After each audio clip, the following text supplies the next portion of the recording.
శ్రీ మహాగణాధిపతయే నమః. శ్రీమాత్రే నమః. మాచిరాజ్ భక్తి ప్రేక్షకులందరికీ నమస్కారం.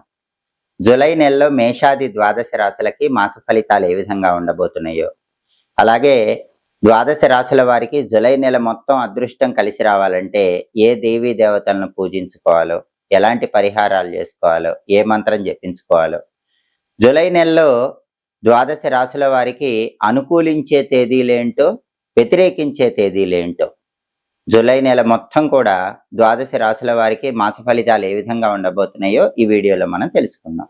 తదుపరి కన్యారాశి. కన్యారాశి వాళ్ళకి జూలై నెలలో మాస ఫలితాలు పరిశీలిస్తే, కన్యారాశి వాళ్ళకి జూలై నెలలో తలపెట్టిన ప్రతి పనిలో కూడా అద్భుతమైన విజయం కలుగుతుంది. అంటే జీవితం నల్లేరు మీద నడకలాగా సాగిపోతుంది. విద్యార్థులు పెద్దగా శ్రమ పడకుండానే విద్యారంగంలో అద్భుతమైన ర్యాంకులు వాళ్ళ తెలివితేటలతో, జ్ఞాపక శక్తితో తెచ్చుకోగలుగుతారు. నిరుద్యోగులు ఇంటర్వ్యూలకు పెద్దగా ప్రిపేర్ అవ్వకపోయినా వాళ్ళకున్న అద్భుతమైనటువంటి జ్ఞానం వల్ల బ్రహ్మాండమైన ఉద్యోగాన్ని, వాళ్ళ అర్హతకు తగిన ఉద్యోగాన్ని మంచి ప్యాకేజ్తో పొందగలుగుతారు. అలాగే ప్రమోషన్ కోసం చేసే ప్రయత్నాలు అద్భుతంగా అనుకూలించి తొందరగా ప్రమోషన్ గురించిన శుభవార్తను కన్యారాశి వాళ్ళు జూలై నెలలో వింటారు.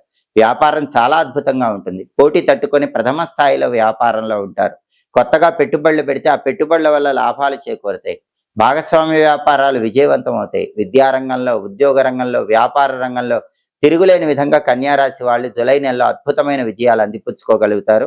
అలాగే విశేషమైన ధనలాభం చేకూరుతుంది. ఊహించిన దానికంటే ఎక్కువగా ధనలాభాన్ని ప్రతి పనిలో కూడా పొందగలుగుతారు.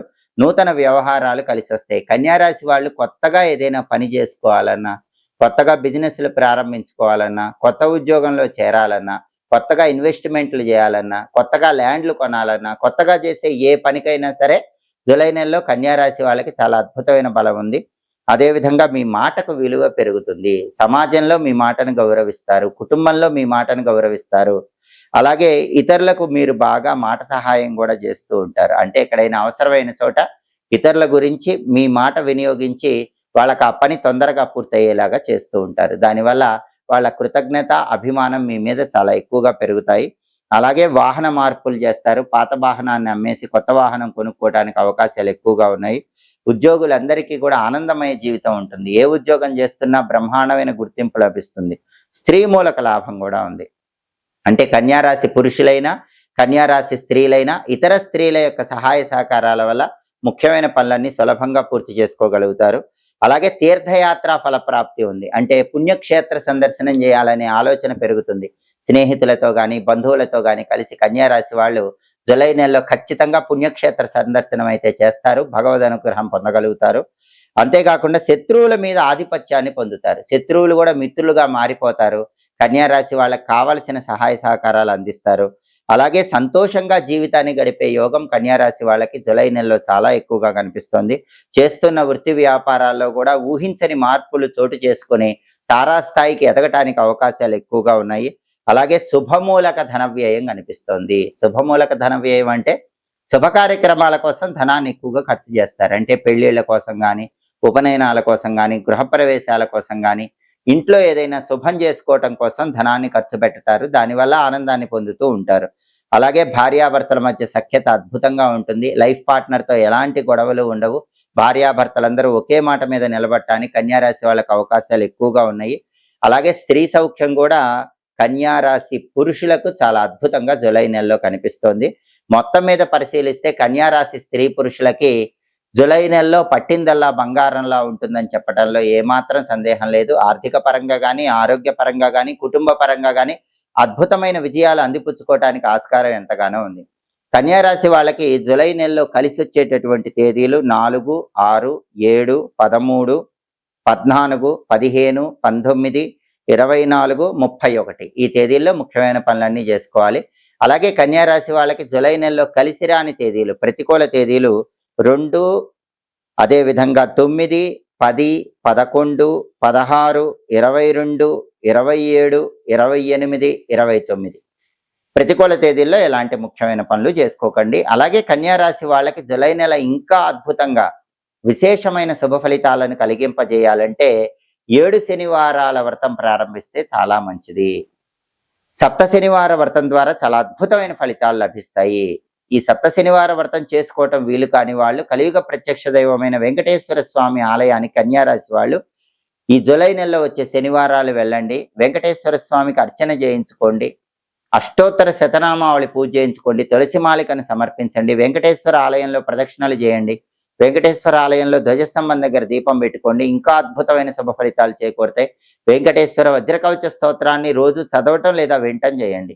ప్రతిరోజు కూడా ఓం శ్రీనివాసాయ నమః అనే మంత్రాన్ని 21 సార్లు పఠించండి. దీనివల్ల కన్యా రాశి వాళ్ళు జూలై నెలలో ఇంకా అద్భుతమైన శుభ ఫలితాలు అందిపుచ్చుకోవడానికి ఆస్కారం ఎంతగానో ఉంది.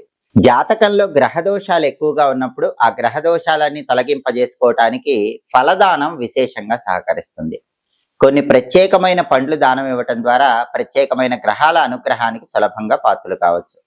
నవగ్రహాల్లో సూర్యుడి అనుగ్రహం కలగటానికి నిమ్మ పండ్లు దానం ఇవ్వాలని జ్యోతిష శాస్త్ర పరంగా చెప్పడం జరిగింది. నిమ్మ పండ్లు ఎప్పుడైనా సరే ఆదివారం పూట దానం ఇచ్చినట్లయితే గృహంలో ఉన్నటువంటి సమస్త వాస్తు దోషాలు తొలగిపోతాయి, దృష్టి దోషాలు తొలగిపోతాయి, సూర్యుడి సంపూర్ణమైనటువంటి అనుగ్రహం కలుగుతుంది. అలాగే అరటి పండ్లు దానం ఇస్తే నవగ్రహాల్లో చంద్రుడి అనుగ్రహం కలుగుతుంది, చంద్రగ్రహ దోషాలు తొలగిపోతాయి. అదేవిధంగా అరటి పండ్లు దానం ఇస్తే లక్ష్మీ కటాక్షం కలుగుతుంది. లక్ష్మీదేవి సహజంగా చెంచల, ఒకచోట స్థిరంగా ఉండదు. అలాంటి లక్ష్మీదేవి గృహంలో స్థిరంగా ఉండటానికి సోమవారం పూట అరటి పండ్లు దానం విశేషంగా సహకరిస్తుంది. అలాగే కుటుంబంలో సుఖ సంతోషాలు వెళ్ళి విరవటానికి కూడా అరటి పండ్లు దానం చాలా అద్భుతంగా సహకరిస్తుంది. అదేవిధంగా గింజలతో ఉన్నటువంటి దానిమ్మ పండు దానం ఇచ్చినట్లయితే నవగ్రహాలలో కుజుడి అనుగ్రహం కలుగుతుంది, కుజదోష తీవ్రతను తగ్గింపజేసుకోవచ్చు.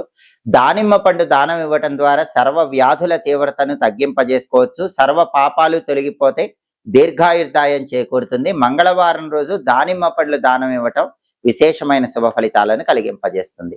అలాగే బుధగ్రహ దోషాలు తొలగింపజేసుకోవటానికి మామిడి పండును బుధవారం దానం ఇవ్వాలి. మామిడి పండ్లు దానం ఇవ్వటం ద్వారా బుధగ్రహ దోషాలు తొలగింపజేసుకోవడంతో పాటుగా అది దేవతలకు ప్రీతికరమైన పండు కాబట్టి సమస్త అభీష్టాలు నెరవేరుతాయి, కీర్తి ప్రతిష్టలు కలుగుతాయి. అలాగే గురుగ్రహ దోషాల నుంచి బయటపడటానికి పనస పండు దానం గురువారం ఇవ్వాలి. గురువారం పనస పండు దానం ఇస్తే గురుబలం పెరుగుతుంది, బంగారం కొనుక్కునే యోగం సిద్ధిస్తుంది. అలాగే పనస పండు దానం ఇవ్వటం ద్వారా అశ్వమేధ యాగం చేసిన అద్భుతమైన ఫలితం కూడా కలుగుతుంది. శుక్రగ్రహ దోషాలన్నీ తొలగింపజేసుకోవాలంటే శుక్రవారం పూట ఖర్జూర పండ్లు దానం ఇవ్వాలని జ్యోతిష శాస్త్ర గ్రంథాల్లో చెప్పారు. శుక్రదోషాలు తొలగిపోయి వివాహ దాంపత్య సమస్యలు అధిగమించడానికి ఖర్జూర పండ్లు దానం శుక్రవారం ఇస్తే అద్భుతమైన ఫలితాలు కలుగుతాయి. ఖర్జూర పండ్లు శుక్రవారం దానం ఇస్తే నిత్య ఆరోగ్యం కలుగుతుందని, అలాగే శారీరకంగా బలం చేకూరుతుందని, దుష్ట శక్తులన్నీ తొలగిపోతాయని, శత్రు బాధ నుంచి బయటపడచ్చని కూడా జ్యోతిష శాస్త్ర గ్రంథాల్లో చెప్పారు. అలాగే శనివారం పూట జాతక పరంగా ఉన్న శని దోషాలు పోవటానికి, రాశి పరంగా ఉన్న శని దోషాల నుంచి బయటపడటానికి నేరేడు పండ్లు దానం ఇవ్వాలని జ్యోతిష శాస్త్రంలో చెప్పారు. అప్పుడు శని అనుకూలిస్తాడు. శని వక్ర దృష్టి వల్ల ఏర్పడే వ్యతిరేక ఫలితాలు తొలగిపోతాయి. అలాగే శనివారం నేరేడు పండ్లు దానం ఇస్తే పితృదేవతలకు కూడా ఆనందం కలుగుతుంది, పితృదోష తీవ్రత తగ్గుతుంది. శనివారం నేరేడు పండు దానం ఇచ్చిన వాళ్ళు సర్వ పాపాల నుంచి విముక్తులవుతారని కూడా జ్యోతిష శాస్త్ర గ్రంథాల్లో చెప్పారు. అలాగే రాహుకేతు దోషాలన్నీ తొలగింపజేసుకోవడానికి ఒక అద్భుతమైనటువంటి పండును దానం ఇవ్వాలి. ఆ అద్భుతమైన పండు ఏంటంటే మాదీ ఫలము. మాదీ ఫలం అంటే పుల్లగా ఉండే ఏ పండైనా మాదీ ఫలం అంటారు. సహజంగా దబ్బ పండు గాని, పెద్ద నిమ్మ పండు గాని వీటిని మాదీ ఫలం అనే పేరుతో పిలుస్తారు. వీటిని ఎప్పుడైనా సరే మంగళవారం గాని, ఆదివారం గాని దానం ఇచ్చినట్లయితే రాహుకేతు దోషాలన్నీ కూడా తొలగిపోతాయి. అలాగే ప్రధానంగా కేతుగ్రహం సంపూర్ణంగా యోగించడానికి ఈ మాదీ ఫలం అంటే దబ్బ పండు గాని, పెద్ద నిమ్మ పండు గాని ఎక్కువగా సహకరిస్తుందని జ్యోతిష శాస్త్ర గ్రంథాల్లో చెప్పారు. ప్రధానంగా ఒక్కొక్కసారి భయంకరమైన రాహుదోషాలు ఉన్నప్పుడు నమ్మిన వాళ్లే వెన్నుపోటు పొడుస్తూ ఉంటారు. దీర్ఘకాలిక అనారోగ్య సమస్యలు ఉంటూ ఉంటాయి. జీవితంలో ఫ్లక్చుయేషన్స్ ఎక్కువ ఉంటాయి. ఒకసారి బాగుంటే ఒకసారి బాగుండదు. అటువంటప్పుడు రాహుదోషాల నుంచి సంపూర్ణంగా బయటపడటానికి ఈ మాదీ ఫలం అంటే దబ్బ పండు, పెద్ద నిమ్మ పండు ఇలాంటివి కాకుండా కొబ్బరికాయ దానం ఇవ్వాలని జ్యోతిష శాస్త్ర గ్రంథాల్లో చెప్పారు. ఎందుకంటే పెద్ద నిమ్మ పండు, దబ్బ పండు మామూలు రాహుదోషాలకి, కేతు దోషాలకి సరిపోతుంది. రాహుదోషాలు ఎక్కువగా ఉన్నప్పుడు మాత్రం కొబ్బరికాయ ఆదివారం పూట దానం ఇవ్వాలి, లేదా శనివారం పూట దానం ఇవ్వాలి. కొబ్బరికాయ దానం ఇచ్చినప్పుడు దానివల్ల సకల కార్యసిద్ధి కూడా కలుగుతుంది, లక్ష్మీ కటాక్షం కలుగుతుంది, పుత్ర పౌత్రాభివృద్ధి ఏర్పడుతుందని జ్యోతిష శాస్త్ర గ్రంథాల్లో చెప్పడం జరిగింది. కాబట్టి నవగ్రహాలు సంపూర్ణంగా అనుగ్రహించాలంటే వారంలో వచ్చే 7 రోజుల్లో ఒక్కొక్క రకమైనటువంటి పండు దానం ఇవ్వాలి. దానివల్ల సమస్త శుభ ఫలితాలను సిద్ధింపజేసుకోవచ్చు. ఎప్పటికప్పుడు జ్యోతిష శాస్త్ర పరంగా దినఫలాలు గాని, 10 రోజుల ఫలితాలు గాని, మాస ఫలితాలు గాని, సంవత్సర ఫలితాలు గాని, ఖగోళంలో గ్రహాల సంచారాన్ని బట్టి ఏర్పడే మార్పుల వల్ల వచ్చే ఫలితాలు గాని, వాటికి సంబంధించిన పరిహారాలు గాని తెలుసుకోవాలనుకుంటున్నారా? అయితే మాచిరాజు భక్తి ఛానల్ తప్పకుండా చూడండి. మా వీడియోస్ మీకు నచ్చినట్లయితే మా ఛానల్ లైక్ చేయండి, కామెంట్ చేయండి. మా ఛానల్ వీడియోస్ 10 మంది మిత్రులకు షేర్ చేయండి.